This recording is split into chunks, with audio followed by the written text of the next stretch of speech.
नमस्कार साथियों। आज हम जो खेमराज कमेटी ने मुख्यमंत्री को रिपोर्ट सौंपी है मंत्रालय कर्मचारियों के हितों के लिए, जो रैली की गई थी उसके बाद धर्मेंद्र जी राठौड़ ने मध्यस्थता करते हुए सीएम साहब से मीटिंग करवाई थी अपने नेताओं की। जो मंत्रालय कर्मचारियों के नेता है उनकी मीटिंग करवाई थी। उसके बाद एक कमेटी बनाई गई थी उनसे ज्ञापन पर परीक्षण करने के लिए, और निर्धारित समय दिया गया था। उसी समय में खेमराज कमेटी ने उस पर परीक्षण करते हुए 30 दिसंबर यानी कि कल है वो रिपोर्ट सौंप दी गई है। अब उस ज्ञापन के अंदर क्या लिखा हुआ था, कौन सी मेन बात थी जिस पर परीक्षण किया गया, और आपको सैलरी के अंदर फ़ायदा होगा या लेवल जैसे 5, 6 और 7, 8 ये मर्ज होंगे या नहीं होंगे, और पदोन्नति में क्या फ़ायदा होगा, या जो बेसिक पे है उसमें बढ़ोतरी होगी, तो किस चीज़ पर गहनता से परीक्षण किया गया है उसके बारे में अपन बात करेंगे। तो इसमें लिखा गया है कि उक्त बजट घोषणा की क्रियान्वयन में श्री खेमराज चौधरी सेवानिवृत्त आईएएस की अध्यक्षता में कर्मचारी वेतन विसंगति परीक्षण का गठन किया गया था, यानी कर्मचारी वेतन विसंगति परीक्षण।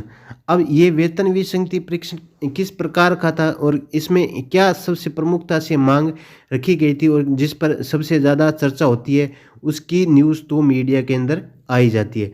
तो सबसे पहले नंबर 1 टॉपिक किस खेमराज कमेटी ने चर्चा की और गहनता से अध्ययन किया, और 1 नंबर पर कौन सा टॉपिक रखा है और जो मुख्यमंत्री महोदय को भेजा हुआ है उस पर तो 100% ही मोहर लगेगी। हो सकता है 2 नंबर और 3 नंबर टॉपिक पे भी मोहर लग जाए। तो बात करते हैं 1 नंबर टॉपिक क्या था।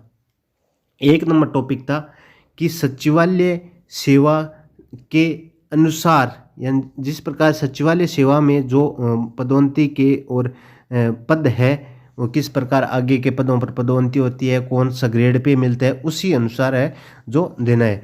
तो सचिवालय सेवा में और दिन सेवा में इतना ही फर्क है कि सचिवालय सेवा में सीनियर डीएस का एक पद, वरिष्ठ शासन उप सचिव का पद है, तो उस पद के अनुरूप डिप्टी डायरेक्टर का पद लेने की मांग थी। नंबर 1 पे जो पदोन्नति में ये मांग थी, नंबर 1 की पूरी बता रहा हूँ, यानी डिप्टी डायरेक्टर का पद आपके सृजित होगा। यानी जो लास्ट पद था संस्थापन अधिकारी का, उसके बाद डिप्टी डायरेक्टर का एक पद और होगा। जिस प्रकार सचिवालय सेवा में सीनियर डीएस का पद होता है, ये पद है जो सीनियर आरएएस के समकक्ष के पद हैं। तो ये पद लेने की है। अब कितने पद देंगे अधीनस्थ को, इस पर चर्चा होगी। इसके बाद उन्होंने क्या बोला है कि जो विभिन्न विभागों में कार्यरत है उनको कनिष्ठ सहायक से शुरुआती पद पर नियुक्ति होती है। उसके बाद वरिष्ठ सहायक के पद पर होती है, वरिष्ठ सहायक का ग्रेड पे होता है 2800। उसके बाद सहायक प्रशासनिक अधिकारी होती है 3600 ग्रेड पे। अब ये जो आपके 3600 ग्रेड पे है उसको 4200 ग्रेड पे करने की बात होगी। यानी नंबर 1 बात डिप्टी डायरेक्टर, 2 नंबर बात जो सहायक प्रशासनिक अधिकारी है उसका ग्रेड पे कितना है, ये 4200। यानी जो पुराने आपके एलडीसी लगे हुए हैं 2013 की भर्ती से पहले, उनको तो इंस्टेंटली फ़ायदा हो जाएगा। 3700 वाले का 4200 होगा, तो होना ही होना है। सचिवालय सेवा के अनुसार करेंगे तो ये होगा।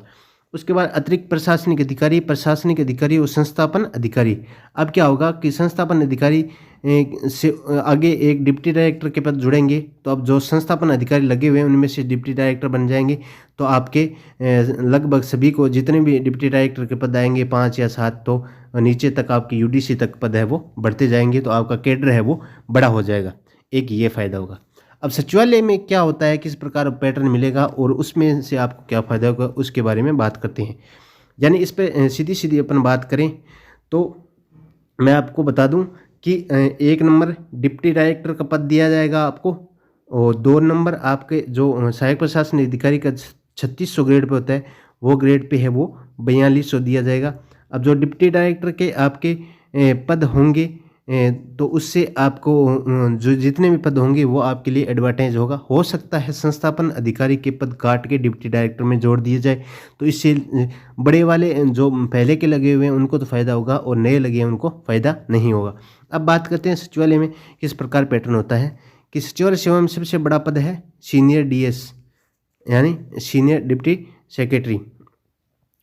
तो सचिवालय सेवा में जब कोई कर्मचारी लिपि ग्रेड की कनिष्ठ सहायक नहीं होता है, लिपि ग्रेड 2 लगता है सचिवालय के अंदर, तो फिर वो वरिष्ठ लिपि ग्रेड 1 अनुभाग अधिकारी सहायक अनुभाग अधिकारी, अनुभाग अधिकारी और सहायक शासन सचिव, फिर अतिरिक्त उप शासन सचिव और फिर सीनियर डिप्टी सेक्रेटरी वरिष्ठ शासन उप सचिव तक जाता है।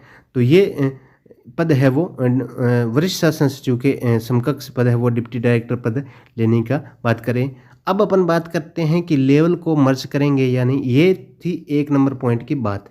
1 नंबर पॉइंट पे तो बात हुई थी प्रमोशन में सचिवालय के अनुसार वेतन भत्ते देने की।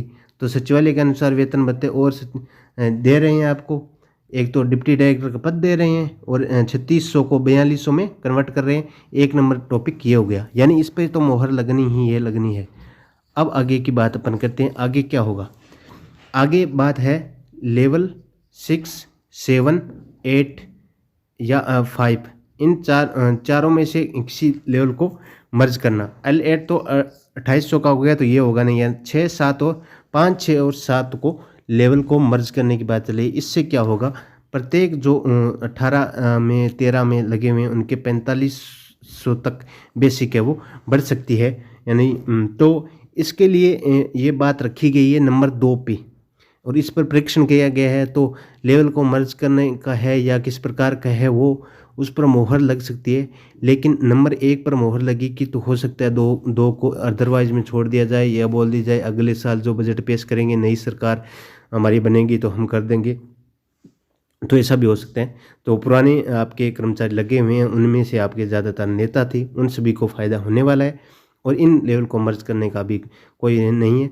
1 नंबर टॉपिक पे मोहर लगेगी। धन्यवाद साथियों।